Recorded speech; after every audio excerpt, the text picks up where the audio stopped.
ChatGPT's new feature makes it an indispensable writing collaborator. Nvidia wants to go head-to-head with OpenAI and comes up with its own AI model, an AI-assisted search and rescue that can get it done when human teams fail. All that and more is coming up right now.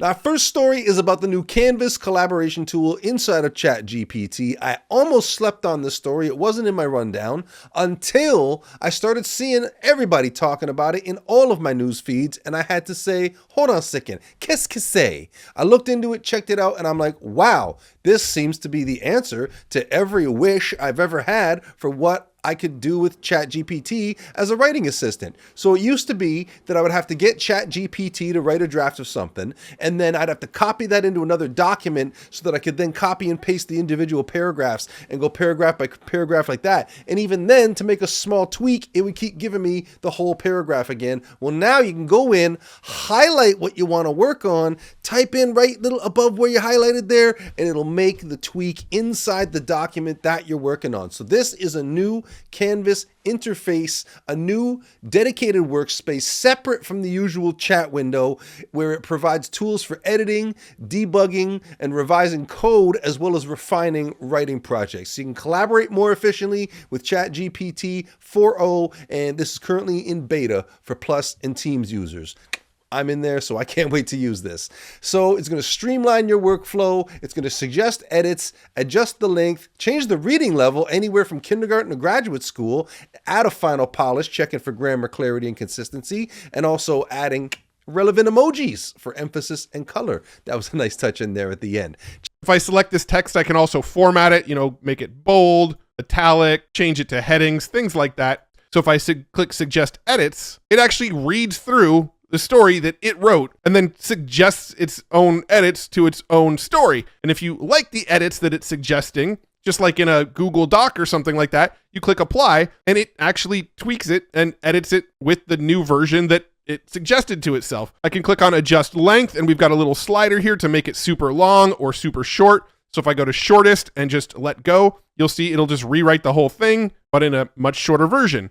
It looks like the main character is Lenny. What I'm interested in is if we can basically just change like one small aspect. Change the character's name to something more interesting. Okay. Oh, and it can just edit it. All right, this is what I wanted to see. So it is able to go through and find each point where his name is mentioned and then just only change the name. So it actually didn't do a full rewrite. Very interesting. All right, so suggest some edits now. Check it out for yourself. Read the announcement, which we have linked on the WednesdAI page right now, and then leave a comment on this video wherever you're seeing it, letting me know how you like it and how it's working for you and how much more powerful of a tool ChatGPT is as a writing partner for you now.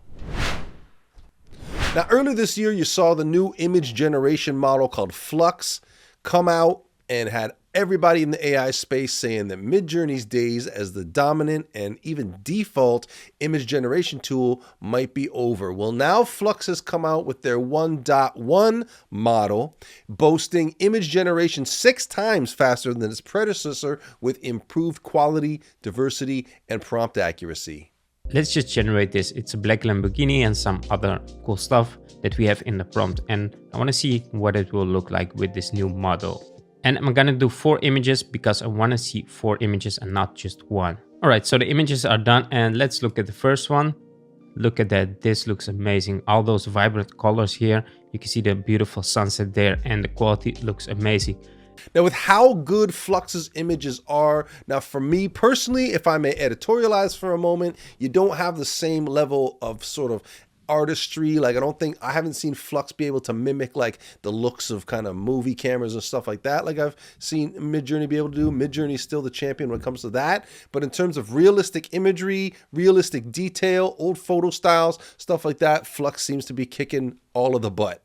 So the takeaway here is that for businesses, faster and cheaper, high quality image generation can end up being a game changer in scaling content production without sacrificing creativity. So you're going to be able to do better stuff, cooler stuff, and more of it faster and cheaper the more down this road we go. We're going to follow this story as well as any kind of big earth-shattering changes that happen in the content creation space inside this world of AI. So stay tuned to WednesdAI for more.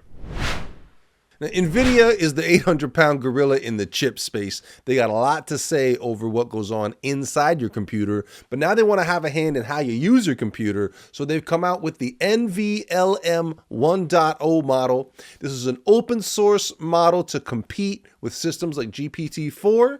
Now, this model, they're calling it a big leap forward in multimodal AI, integrating text and vision capabilities to tackle complex tasks across different industries. So by making it open source, Nvidia is trying to encourage innovation and collaboration within the AI community, and they want to position themselves as a significant player in the generative AI landscape. So can they make that leap from chips to software? We're going to find out real soon. Click the link on the WednesdAI page to get all the info and to check it out for yourself, and let me know what you think of their new NVLM model.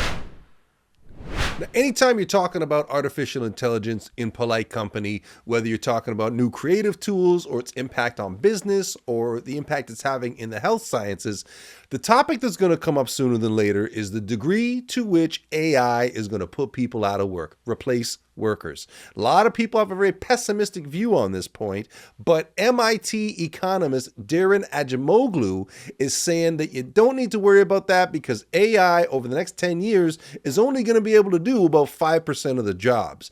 But the warning that he's got baked into this is that he sees the current bull run on tech stocks because AI is growing crazy. Everybody's got AI fever, and he's got a fear that businesses are going to get rid of human workers, invest a whole bunch of money in AI, not know how to leverage the AI that they've invested in, and then it's going to be a big scramble when they try to rehire those workers, and that scenario could really put a destabilizing effect on the whole economy. So, but again, when you look at the whole economy, that means helping carpenters, electricians, plumbers, blue-collar workers, construction workers, transport workers, people who are doing teaching, people who are doing journalism. Those are things that could be achieved perhaps at some point, but the reliability and the reasoning of the models is not up to the task yet. So in the article that we've linked on the WednesdAI page, he outlines 3 potential scenarios of where we go over the next 10 years. He says that number 2 and number 3, a combination of those are the most likely, but this is the warning that we could all take and realize that even though there's so much investment and it seems like there's a lot of opportunity out there, AI ain't really going to revolutionize anything as quickly as we all think it is, and that we should all maybe just slow down and just focus on making really, really awesome stuff for our clients and customers. Let's do that right after you read that article that we got linked on the WednesdAI page. The robots are starting to get us figured out.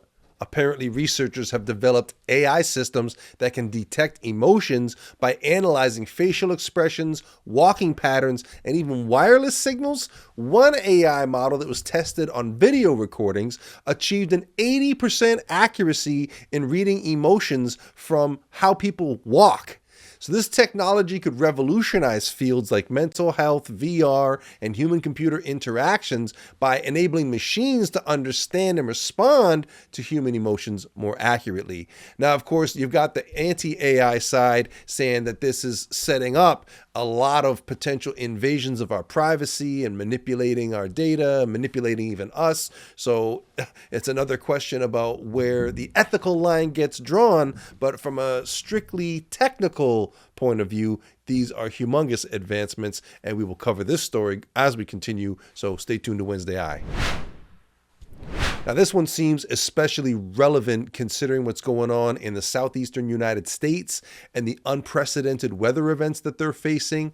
A DIY AI-powered drone software is proving effective at finding missing persons in search and rescue operations when traditional teams fall short. So the AI uses infrared and conventional cameras to detect people in challenging environments. And in one recent case, despite extensive search efforts by professionals, it was the drone's AI that pinpointed a missing hiker's location.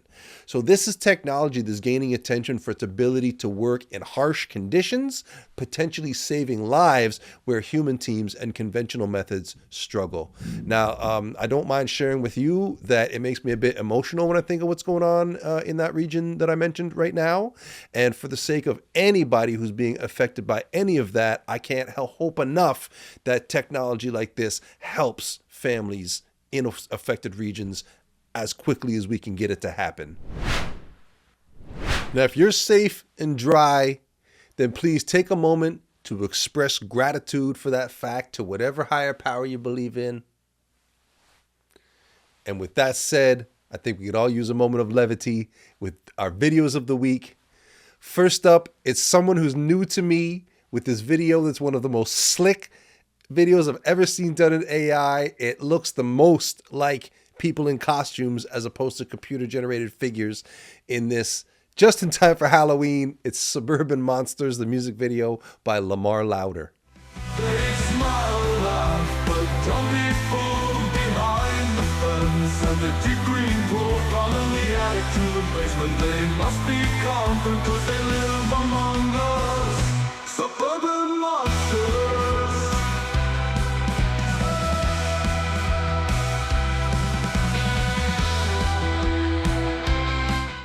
Sticking with the Halloween theme, our favorites, they're coming out with a Halloween themed video that's not even out yet. I was going to show you the pic, but I'll just let it be a surprise when we feature it once it's out. But still in the Halloween theme, a little tease they've given us. It's Mean Orange Cat with this music video called Monster Museum Party. More or less.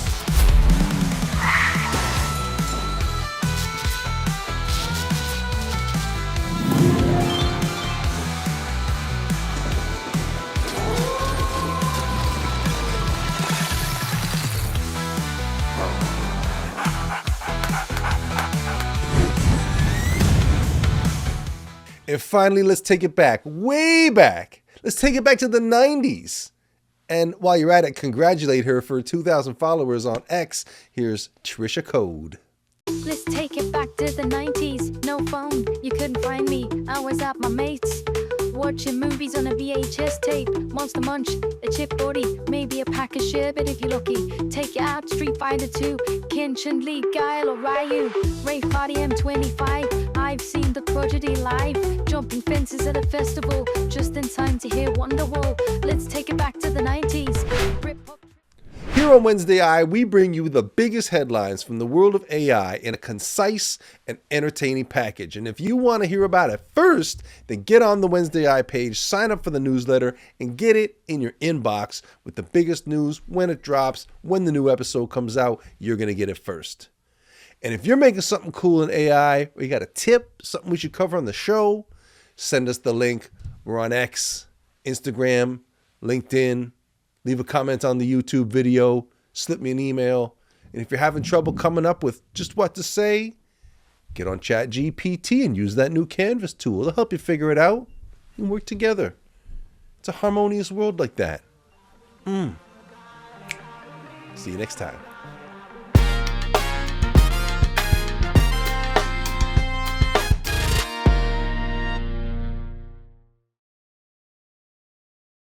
Fire!